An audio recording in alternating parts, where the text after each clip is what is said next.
আমাদের জন্যই বাংলাদেশ তৈরি হয়েছে। অবৈধ অবৈধ লোকেদের উৎখাত করব। বড় বড় কথা, ভারত বয়কট করব।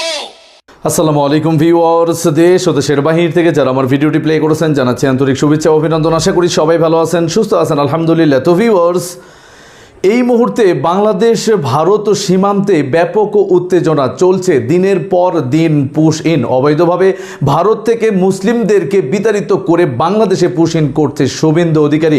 এই বিষয়টিকে কেন্দ্র করে সীমান্তবর্তী এলাকায় এখন বিএসএফ ও বিজিবির ভিতরে ব্যাপক এক উত্তেজনা পরিস্থিতি তৈরি হয়েছে। সৈন্যরেখায় হাজার হাজার শত শত মুসলিমেরা এখনও না খেয়ে দিন রাত সেখানে পাড়ি দিচ্ছে। দর্শক, এমন মুহূর্তে যেখানে আন্তর্জাতিক পর্যায়ের সীমা রেখা, সেখানে কেন ভারত সেটাকে টপকে বাংলাদেশের সাথে অন্যায় করছে, কোন রহস্য এর ভেতরে রয়েছে, বিস্তারিত জানবো রিপোর্টে। সো ভিডিওতে যাওয়ার আগে ছোট রিকোয়েস্ট করবো, যারা চ্যানেলটি সাবস্ক্রাইব করেননি সকল আপডেট সবার আগে জানতে অবশ্যই চ্যানেলটি সাবস্ক্রাইব করে পাশে রাখবেন। দর্শক আসুন, আমাদের জন্যই বাংলাদেশ তৈরি হয়েছে। অবৈধ অবৈধ লোকেদের উৎখাত করব। বড় বড় কথা, ভারত বয়কট করব। বিজেপির জয়ে বাংলাদেশ সীমান্তে রেড অ্যালার্ট, সতর্ক অবস্থানে বর্ডার গার্ড বাংলাদেশ। কি হতে যাচ্ছে সীমান্ত এলাকায়? পশ্চিমবঙ্গে বিজেপি জেতার পর কি নতুন কোনো বিপদে পড়তে যাচ্ছে বাংলাদেশ? প্রতিবেশী রাজ্যে ক্ষমতা বদলের পরপরই বর্ডার গার্ড বাংলাদেশ বা বিজেপি কেন হঠাৎ সতর্ক অবস্থানে চলে গেল? তাছাড়া পররাষ্ট্রমন্ত্রী খলিলুর রহমান ইতিমধ্যে কঠোর বার্তা জানিয়েছেন যে সীমান্ত পরিস্থিতি পর্যবেক্ষণ করা হচ্ছে এবং যে কোনো ধরনের অন্যায় পুশিন প্রচেষ্টায় শক্ত প্রতিক্রিয়া দেখানো হবে। পশ্চিমবঙ্গে বিজেপির জয় আসলে শুধু ভারতের অভ্যন্তরীণ বিষয় হয়েই থেমে নেই, এর প্রভাব এসে পড়ছে বাংলাদেশের সীমান্তে। নির্বাচনের আগে থেকেই বিজেপির শীর্ষ নেতারা যেসব নেতিবাচক মন্তব্য করেছেন, তাতে করে সীমান্তের এই পারের মানুষের মনে একটা আশঙ্কা আগে থেকেই দানা বাঁধছিল। এখন নির্বাচনের ফলাফল হাতে আসার পর সেই মন্তব্যগুলোই যেন বাস্তবে রূপ নিতে শুরু করেছে। বিশেষ করে অবৈধ অনুপ্রবেশের ধোঁয়া তুলে ভারতীয় বাঙালি মুসলিমদের বাংলাদেশের দিকে ঠেলে দেওয়ার যে একটা প্রকাশ্য হুমকি দেওয়া হয়েছিল, তা এখন আর নিছক রাজনৈতিক কোনো ফাঁকা বুলি নেই। এই হুমকিতে ভর করেই সীমান্ত এলাকাগুলোতে থমথমে পরিবেশ তৈরি হয়েছে। বাংলাদেশের সীমান্তরক্ষী বাহিনী বিজিবিও তাই আর কোনো ঝুঁকি নিচ্ছে না। তারা পুরো সীমান্ত জুড়ে এক প্রকার রেড অ্যালার্ট জারি করেছে। সবচেয়ে বড় যে বিপদের আশঙ্কা করা হচ্ছে তা হলো জোরপূর্বক পুশ ইন বা অবৈধ অনুপ্রবেশের চেষ্টা। ভারতের রাজনীতিতে দীর্ঘদিন ধরেই অবৈধ বাংলাদেশি খেদানোর একটা কথা বেশ প্রচলিত রয়েছে। বিজেপির নেতারা নির্বাচনের প্রচারণায় বারবার অত্যন্ত কড়া ভাষায় বলেছেন যে তারা ক্ষমতায় এলে বেছে বেছে অনুপ্রবেশকারীদের বের করে দেবেন। এখন এই অনুপ্রবেশকারী আসলে কারা? অভিযোগ রয়েছে এবং অতীত অভিজ্ঞতা বলে মূলত নাগরিকপঞ্জি বা এনআরসির মতো আইনি ও প্রশাসনিক বিষয়গুলোকে হাতিয়ার করে ভারতের বিভিন্ন রাজ্যে থাকা বাংলাভাষী মুসলিমদেরই টার্গেট করা হয়ে থাকে। তাদেরকে অবৈধ বাংলাদেশি তকমা দিয়ে জোর করে সীমান্তের এপারে অর্থাৎ বাংলাদেশে ঠেলে দেওয়ার একটা গভীর চক্রান্ত অনেক দিন ধরেই চলছে। আগে পশ্চিমবঙ্গে তৃণমূল সরকার থাকায় এই কাজটা করা কেন্দ্রের জন্য কিছুটা কঠিন ছিল, কিন্তু এখন পশ্চিমবঙ্গে বিজেপির সরকার গঠন করার মানে হলো রাজ্যের পুলিশ থেকে শুরু করে স্থানীয় প্রশাসন সবকিছুই তাদের সরাসরি নিয়ন্ত্রণে। ফলে তাদের সেই বহু পুরনো এজেন্ডা বাস্তবায়ন করা এখন তাদের জন্য অনেক সহজ হয়ে গেছে। আসামের দিকে তাকালেই আমরা এই বিপদের চিত্রটা বেশ স্পষ্ট বুঝতে পারি। আসামে নাগরিকত্বের ইস্যু তুলে লাখ লাখ মানুষকে যেভাবে রাতারাতি রাষ্ট্রহীন করে দেওয়ার পরিস্থিতি তৈরি করা হয়েছে, ঠিক একই মডেল হয়তো এবার পশ্চিমবঙ্গেও প্রয়োগ হতে পারে। বাংলাদেশে হয়েও কেন বাংলাদেশে ফিরতে পারছে না অনুপ্রবেশকারীরা? পথ আটকে বসে আছে বিজিবি। কেন তাদেরকে ফেরাতে চাইছে না বাংলাদেশ সরকার? এখনো পর্যন্ত সীমান্তে আটকে বহু বাংলাদেশি। ভারত থেকে পুশব্যাক আর বাংলাদেশ থেকে পুশ ইন। কোথায় যাবে এবার তারা? এরই মাঝে বিজেপিকে চরম হুঁশিয়ারি বিএসএফের, আর দিল্লিতে হাই ভোল্টেজ বৈঠক। ফেরত না নিলেই কড়া অ্যাকশন ভারতের।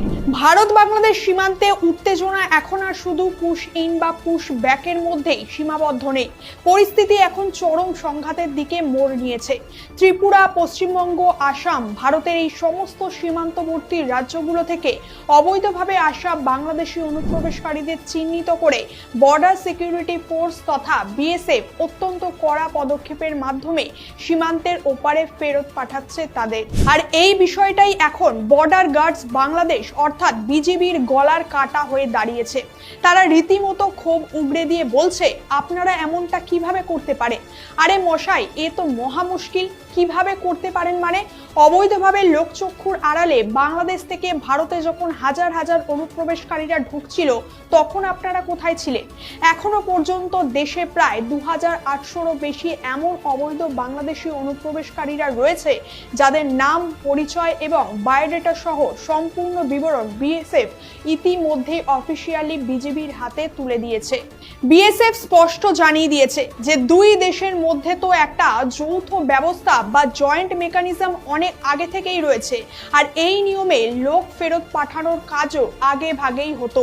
এটা প্রথমবার হচ্ছে এমনটা কিন্তু নয়। হ্যাঁ, আগে হয়তো দুজন একজন করে পাঠানো হতো, আর এখন যখন হাজার হাজার মানুষকে একসাথে ফেরত পাঠানো হচ্ছে বাংলাদেশে, তখনই বিজেপির হাত পা যেন। দর্শক, স্ক্রিনে আমরা সে সম্পর্কে বিস্তারিত জানলাম। এই বিষয়ে আপনাদের মতামত কমেন্টে জানাবেন। কেউ ভিডিওটি স্কিপ করবেন না। এখন আমরা এই মুহূর্তে সরাসরি সেই সৈন্য রেখা এবং ভারত থেকে যে মুসলিমদেরকে নির্যাতন করে বাংলাদেশ সীমান্তবর্তী এলাকা দিয়ে পুশিন করা হচ্ছে, এদের অভিযোগগুলো কি কি ভারত সরকারের বিরুদ্ধে, আমরা একটু বিস্তারিত আরো জানবো। কেন এলেন এই দেশে? আপনারা এলেন কেন? এদেশে একটু কাজ একটু ভালো লাগে, বাংলাদেশে একটু কাজ কম বলে চলে এসেছিলাম। আমি জীবনে কখনো ভারত চিনিও না, ইচ্ছাও ছিল না জীবনে ভারতে আসবো। সেটা 20 বছর মতো আছে এখানে। 20 বছর আছে? হ্যাঁ। তাহলে তো আপনার সব রকম মানে ডকুমেন্টস রয়েছে? কোনো ডকুমেন্টস আমাদের নেই এখানে। 20 বছর আছেন, ডকুমেন্টস করেননি? করা হয়নি ওটা। আমার কাছে Aadhaar card, PAN card, ration card, ব্যাংকের বই, তারপরে স্বাস্থ্যের কার্ড টার্ড। স্বাস্থ্যসাথীও ছিল আপনার? হ্যাঁ, এই লক্ষ্মীর ভান্ডার কে করে দিয়েছিল? তৃণমূল করে দিয়েছিল। আচ্ছা, মানে নেতা, স্থানীয় তৃণমূল নেতারা করে। আমার বাংলা ভালো লাগে না। আমার এই জায়গা এত কয়েক বছর ধরে রয়েছি, সবার সাথে একটা ভালোবাসা। কিভাবে এলেন, মানে রাস্তাটা কি ছিল? আপনারা যে এলেন এখানে কার মাধ্যমে এলেন, কিভাবে এলেন? বিলাকে মানে টাকা দিয়ে এসেছিল। কাকে টাকা দিয়েছিলেন? দালালকে। সেই সময় তো দালাল তো সেরকম না তেমন, 100-200 টাকা দিলি এমনি রাস্তা পার হয়ে যেত, ক্লিয়ার ছিল।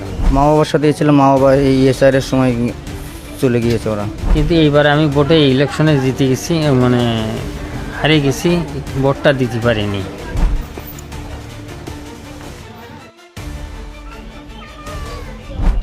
রাজ্যে রাজনৈতিক পালাবদলের পর থেকে সীমান্তবর্তী এলাকাগুলিতে এসআইআর পরবর্তী চিত্র ধরা পড়েছে। কারণ এসআইআর এর পরবর্তীতে যেমন সীমান্তের এলাকাগুলিতে আমরা দেখেছিলাম বাংলাদেশীয় অনুপ্রবেশকারীরা যারা অবৈধভাবে এই দেশে এসেছিলেন চোরা পথে, তারা তাদের নিজের দেশে অর্থাৎ বাংলাদেশে ফেরার তাদের হিড়িক হয়েছিল। ঠিক একই রকমভাবে রাজনৈতিক পালাবদল হয়েছে বাংলায়, এবং যখন থেকে হোল্ডিং সেন্টার করা হবে বলা হয়েছে, তার পরবর্তীতে একেবারে দেখা যাচ্ছে এই সীমান্তবর্তী এলাকাগুলিতে ভিড় জমেছে অবৈধ অনুপ্রবেশকারী বাংলাদেশিদের, এবং তারা তাদের নিজেদের দেশে ফেরার জন্য সীমান্তবর্তী এলাকাগুলিতে অপেক্ষা করছেন। এই মুহূর্তে আমি রয়েছি স্বরূপনগর হাকিমপুর যে চেকপোস্ট সেখানে, এবং এখানে ইতিমধ্যে ব্যাগ পট্রা থেকে শুরু করে পরিবার নিয়ে কার্যত বাংলাদেশিরা তারা রয়েছেন, এবং তারা তাদের নিজেদের দেশে ফেরার জন্য অপেক্ষা করছেন। কি বলছেন তারা, কিভাবে এলেন তারা, সরাসরি তাদের সঙ্গে কথা বলবো। বলছি, কখন এসেছিলেন এই দেশে? 2 বছর। 2 বছর? কে কে এসেছিলেন? আমি আর আমার 2 ছেলে। আমি আর আমার 2 ছেলে এসেছিলাম। চলে এসেছিলেন? কোথায় ছিলেন এখানে? বারাসাত। কি করতেন এখানে? বাসন মাজা কাজ করতাম। আপনার ছেলেরা? জোগাড়ে রাজের কাজ করতাম। কেন এলেন এই দেশে? আপনারা এলেন কেন? এদেশে একটু কাজ একটু ভালো লাগে, বাংলাদেশে একটু কাজ কম বলে চলে এসেছিলাম। এখানে যে কাজ বাজ করতেন, ভোট দিয়েছিলেন এখানে কখন? আমার কোনো প্রুফ নেই, আমি কোনো প্রুফ করিনি। মানে প্রমাণপত্র ছাড়াই ছিলেন এখানে? কেউ কখনো বলেনি করে দেবো, বা আপনারা যোগাযোগ করেননি প্রমাণপত্র করার? না। আচ্ছা, আর কিভাবে এলেন, মানে রাস্তাটা কি ছিল? আপনারা যে এলেন এখানে কার মাধ্যমে এলেন, কিভাবে এলেন? বিলাকে মানে টাকা দিয়ে এসেছিল, কাকে টাকা দিয়েছিলেন? দালালকে। আচ্ছা, কত টাকা দিয়েছিলেন? দালালকে দিয়েছিলাম 20,000 টাকা করে। আচ্ছা, 3 জনের 20,000, 3 জনের 60,000। 60,000 দিয়েছি। আমরা সে সম্পর্কে বিস্তারিত জানলাম। সো ভিডিও এই পর্যন্ত, ভালো লাগলে লাইক অ্যান্ড কমেন্ট করবেন। দেশের সকল আপডেট সবার আগে জানতে অবশ্যই চ্যানেলটি সাবস্ক্রাইব করে পাশে রাখবেন। দেখা হবে পরবর্তী ভিডিওতে ইনশাআল্লাহ। আসসালামু আলাইকুম ওয়া রাহমাতুল্লাহ।